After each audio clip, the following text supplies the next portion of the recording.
We'll guide you through how to sync photos between an iPhone and an iPad.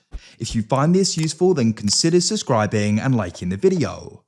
This is a good idea to do because then you can access the photos on your different devices and you can take advantage of the Apple ecosystem. Make sure it's this full guide and don't skip ahead, otherwise you may miss an important part of this guide. So if you go and take a photo on the iPhone, it's going to be on the iPad. If you take a photo on the iPad, it can be on the iPhone. So to get started, let's come onto the iPhone, and what you need to do is go and open the settings app. So go and find it. Now go to the top and you want to go and find the Apple ID account.